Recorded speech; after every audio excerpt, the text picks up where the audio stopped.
laawolkisal ko laawol peewal e ɓantal. ثم الصلاة والسلام على أشرف الأنبياء والمرسلين نبينا محمد وعلى آله وأصحابه وأتباعه وأحبابه وعلى كل من اهتدى بهديه واستنى بسنته إلى يوم الدين. يا أيها الذين آمنوا اتقوا الله حق تقاته ولا تموتن إلا وأنتم مسلمون. يا أيها الناس اتقوا ربكم الذي خلقكم من نفس واحدة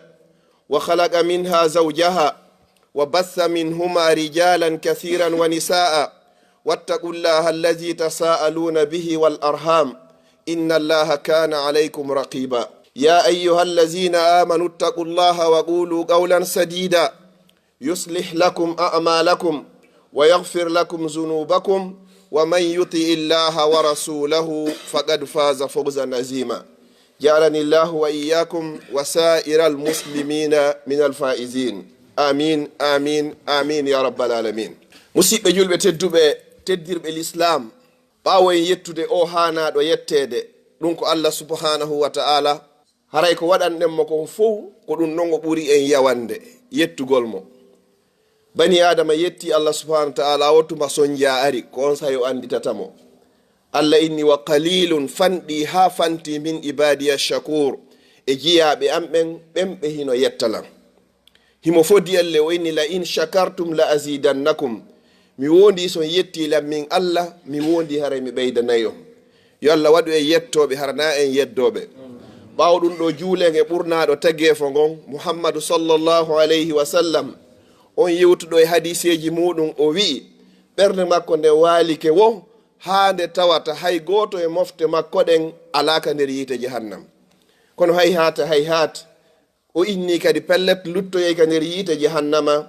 hombo kala on mo suumaye ari tawi ha suumaye on yehi hara himo luttide e bakkatu hara bakkatuji makko ɗi yaafaka. yo Allah dande en tawede e ɓeeɗo. duwanoɗen ɓeygure makko nden fo e sahabaɓe makko ɓen ƴettunoɓe jawle muɗum ƴetti wonkiji muɗum defande fiino o l'islamu hewtira en. yo Allah moɓidira en enen e maɓɓe.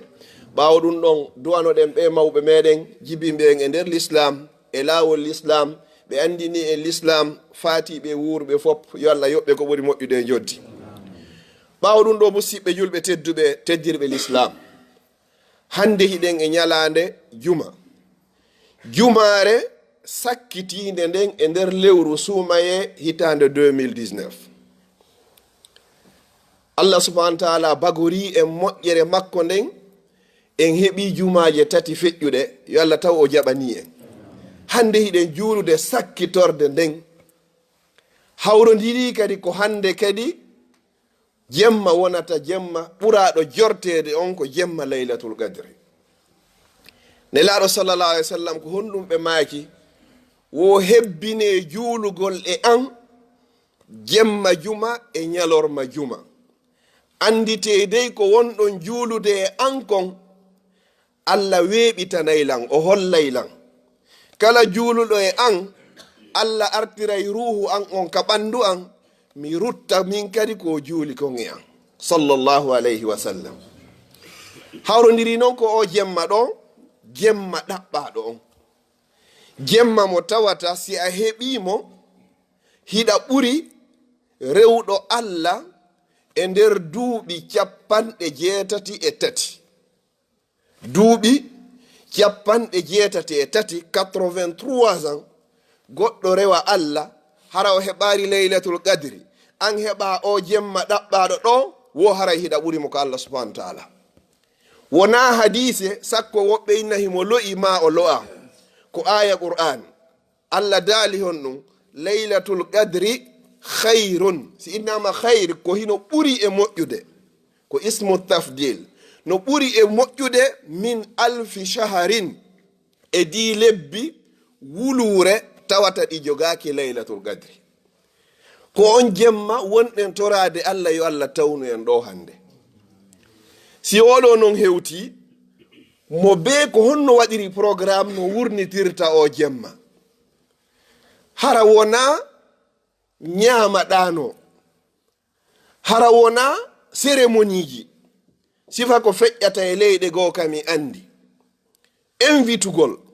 waɗa soobiji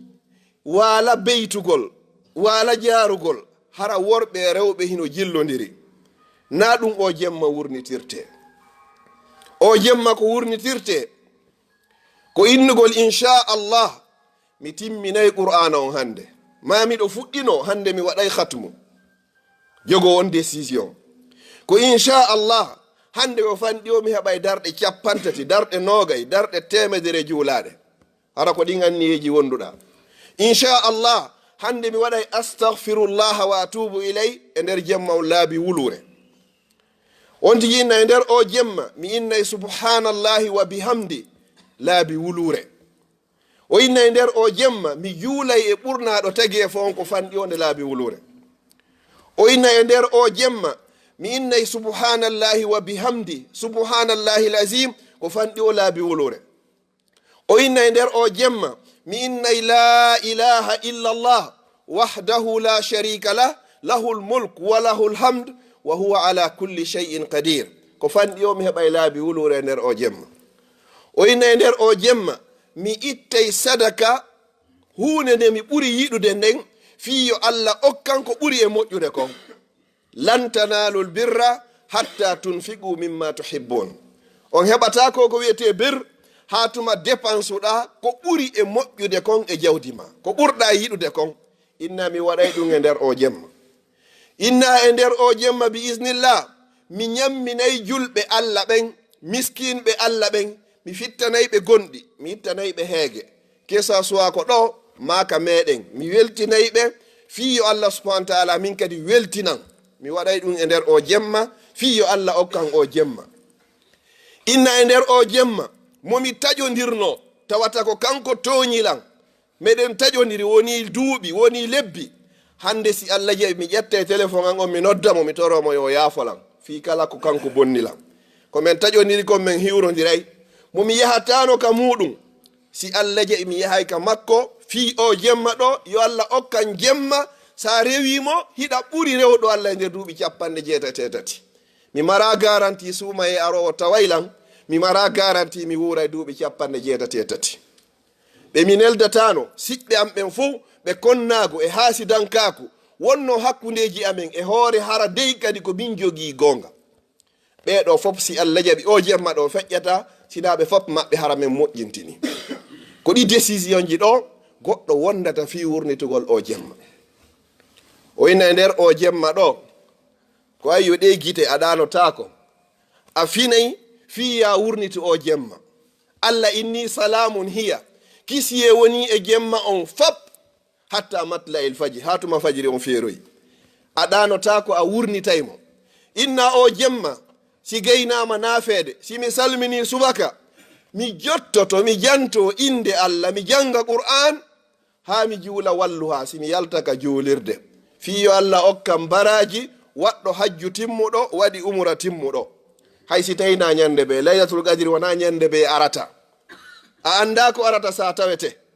buyi tawano ko feƴƴi tawaka hikka ƴetta ɗi décision ji ɗo jogoɗa ƴetta décision ferme jogoɗa mi dépensay fi ndu suudu allah mi ƴettay mbuɗu an gooto mi waɗa ɗo hara o jemma ɗo min kadi mi dépensi goɗɗum ko julɓe allah ɓe rewi kon allah e nder o jemma ɗo ka suudu allah hara baraji maɓɓe ɗe min kay wonay ka contrat. No woodi musidɗo meɗen gooto yo allah ɓeydanmo feere nde duuɓi boyi hino feƴƴuno ɗo lewru suumaye ɗum ɗo hari kanko yoɓanayno en luwaye fewndo wonɗen dow to si tawi ɗum dartike haray ko keɓal ngal woni ko ɗuyti yo allah on ɓeydanmo. sa yoɓi masalan mi jonna exemple lewru suuma inna yoɓi luwaye on fop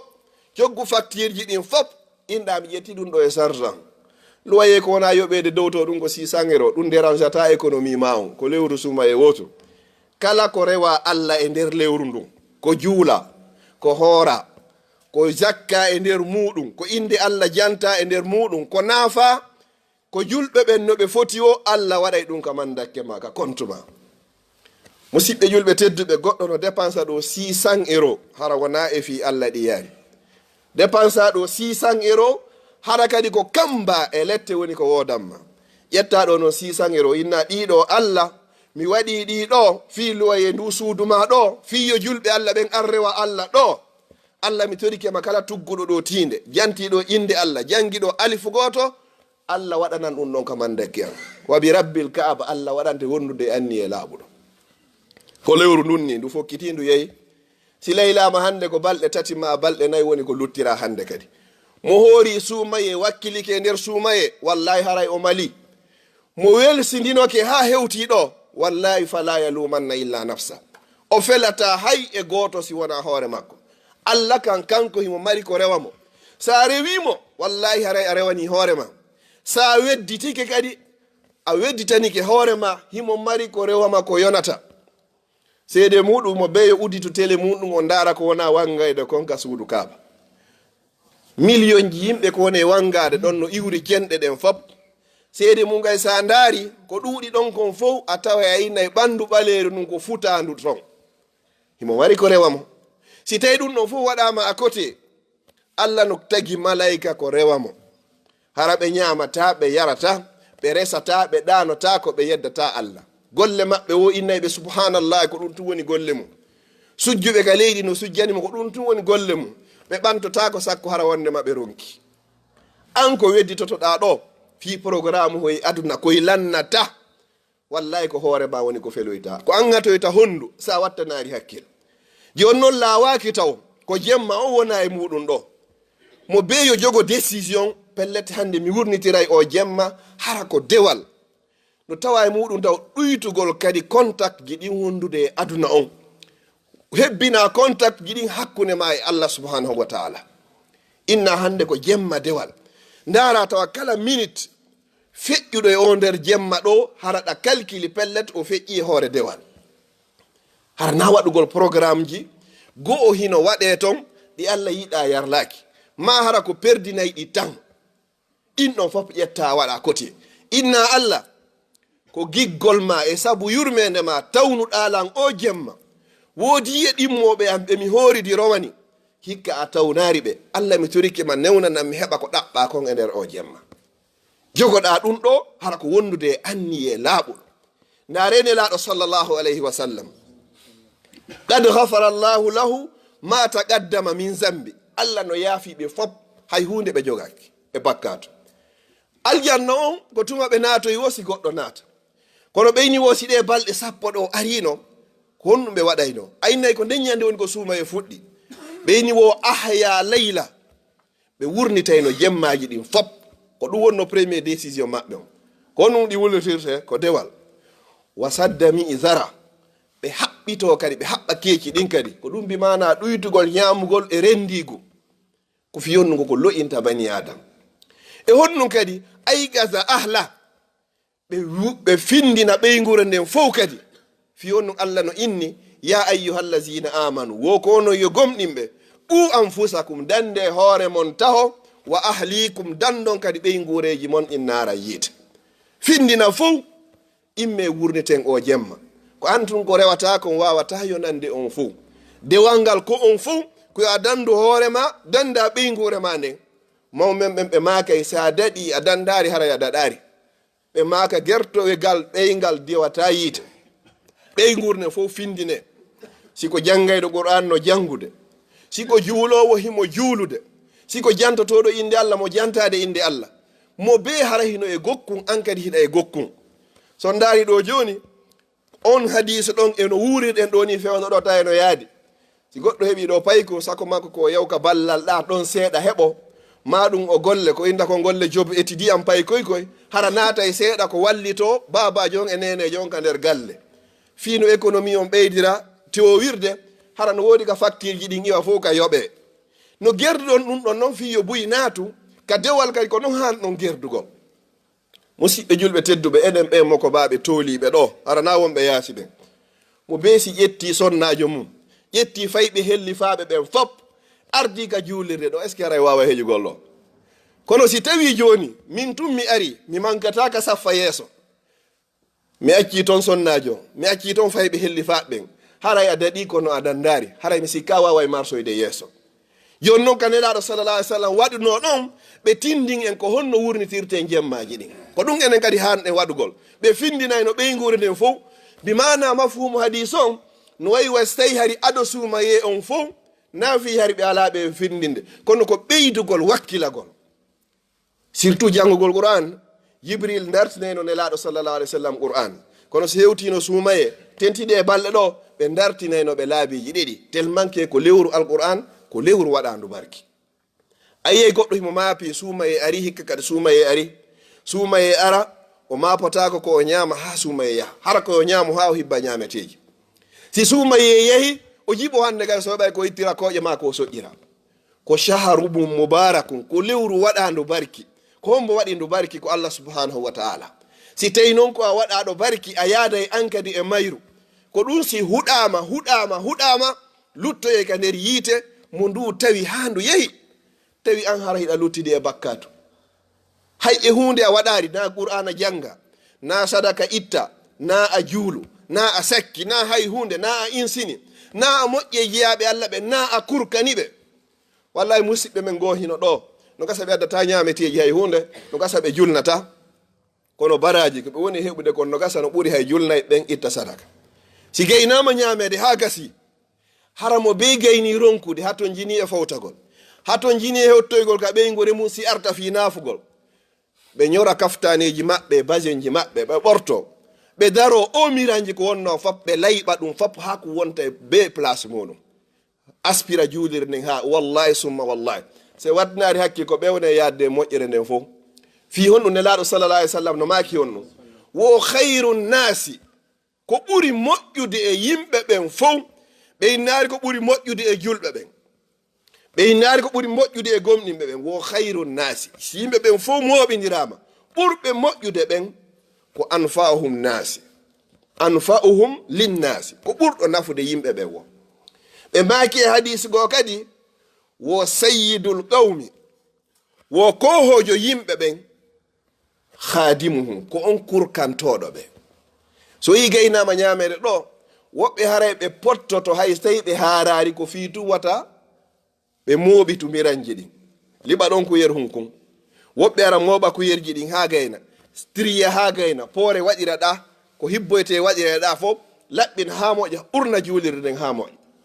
Mi torike rabbul ibadi on sabu nde jumare sakkitinde e juma ɗo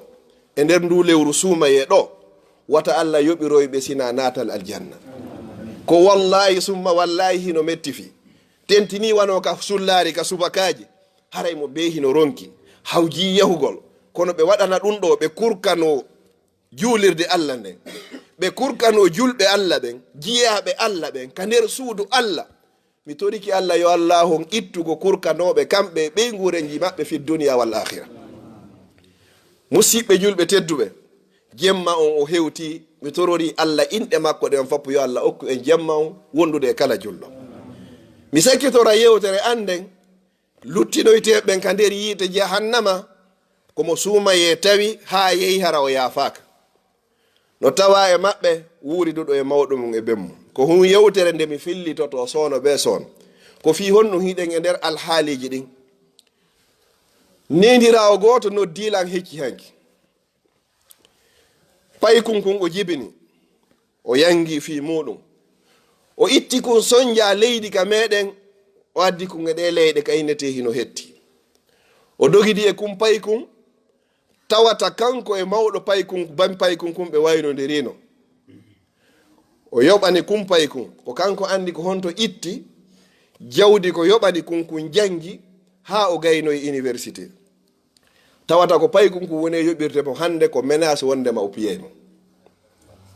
hino yurmi ko ɓuri e yurmude kon fof tawata ko ɓiɗɗo ko ɓuri e yurmude kon fof ko tawata kay koye nder lewru suumaye ka innano ɗon mo beyo ɗiggam mawɗo mum sa wuridi goto e maɓɓe a heɓari aljanna ya luttoy ka yiite tawata joddinin hande kadi ko menasugol aaden hara si Allah e nelaɗo makko on feƴƴi alamu hanuɗa ɗoftade ɓuri yumma ma ene sukaɓen nden hani wattangol hakkil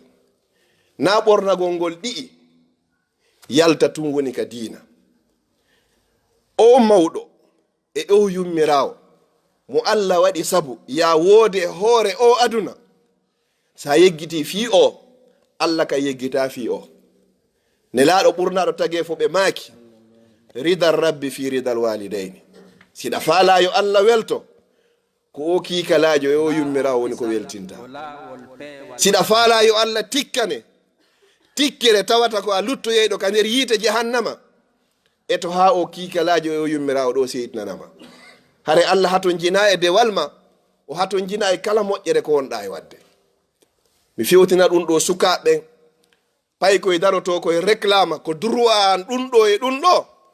goɗɗo si landoto droit mum o waɗa e devoir makko on taw pay kun ko habborɗa kun ko innugol baaba on tampi fi an o yangike fi an ha hewtiɗo hande taw yaltu taw yahu liggoyagol wone ɗo kala ko baalanoɗen e aduna mi addanayo mi taw non ɗo ko ɗum pay kun kun hanuno waɗugol ko Allah inni hal jazaul ihsani illa al ihsan moƴƴere hanaka yoɓitirede si wona moƴƴere koye pay kun ɗo ko hanuno hande ko innugol baaba on seedi e sonja hande kadi ko dogu ɗon kon fi amen ha hewti ɗo yo Allah yoɓu on ko moƴƴi ila hande ndaro e otowal kala ngal faala ɗon mi jonni on mi ɗaɓɓana on chauffeur mi watta ɗon suudu ɓurdu e labede wone ɗo ñamete ɓurɗo mo fa moƴƴude mo faala ɗon hino ɗo hande kay komi ɗaɓɓiri o wo ko duwa hara ko innayɗo rabbirhamhuma kama rabbayani sahira Allah mi torikema yurmirana nene e baaba wano ɓe yurmiranolan ɓe tampiri fi an fewndo min to sakum kono sayi ko ɗum ɗo wonta joddinin miɗo tori Allah yo Allahu on fewnan en ɓiɓɓe men ɓen e hoore laawol l'islam yafano en mawɓe meɗen doguɓe fi meɗen wuruɓe e fatiɓe so yi hande enen ka wonɗen ɗo si yehi ha lutti beru pet a naɓana e mawɓe ɓe nafo wallahi ɓe yangino fi men so yi hande hiɗen jooɗi e ɗe leyɗe ɗo na ngari men na dambe men na doole meɗen ko koddure e Allah subhanahu wa ta'ala hooti du'a e barki ko mawɓe ɓe yanganino en kon ɓe dogi fi meɗen mi torike rabbul ibado yo Allah yaafo kala fatiɓe aqulu qawli hadha wa astaghfirullah li wa lakum fastaghfiruhu wal ghafurur rahim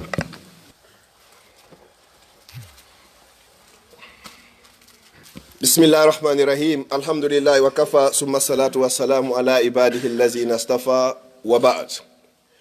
musidɓe julɓe tedduɓe mi darnira yewtere anden fi o jemma wonɗo en tawde ɗo mi toro Allah yo Allah okku en mo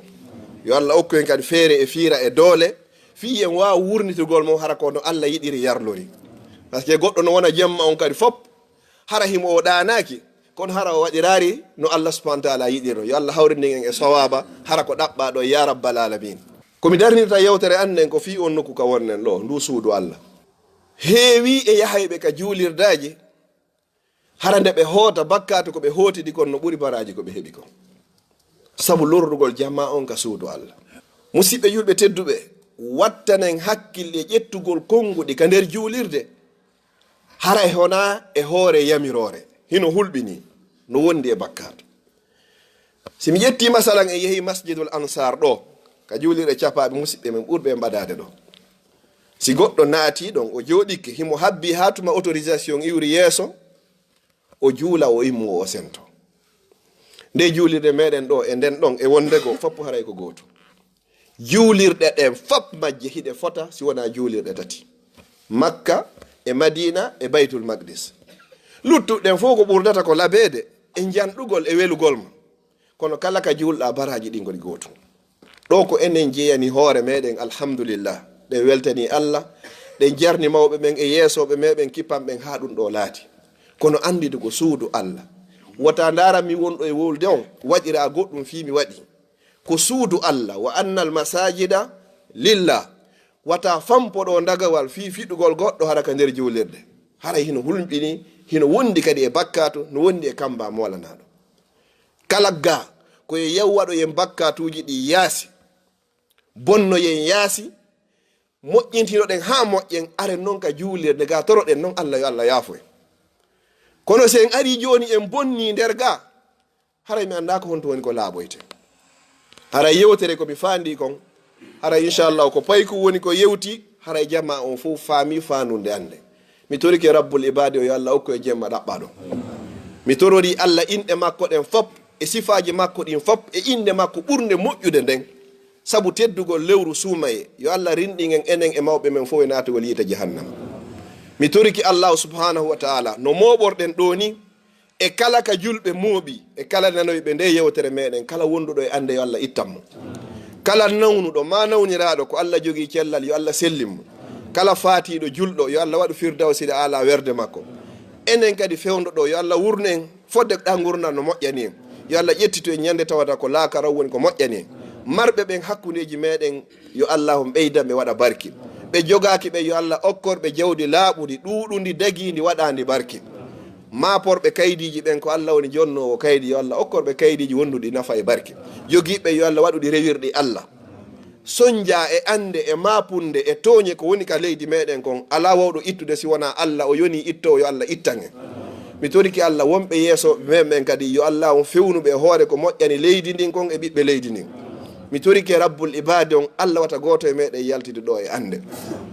mi torike subhanahu wa taala kala ko nawranta en fi o nokkuɗo yeeso hara no wondani en nafa e barki yo Allah on ɓannu kala ko tawata soñjay lañjay hakkudeji meɗen yo Allah on sange woɗɗintina ɗum no hakkudeji meɗen yo Allah waɗu en horuɓe hara na en ñallirɓe yo Allah waɗu en kadi en naafuɓe hara wona en hiiruɓe yo Allah waɗu sadakaji meɗen ɗi fof ka mandakkeji meɗi moƴƴe ñande wawana hoore meɗen en toriki Allah subhanahu wa taala yo Allah moƴƴinan en leydi lagine ndin yo Allah okkore lamɓe fewɓe nunɗuɓe huloɓe Allah yo Allah waɗu en enen kadi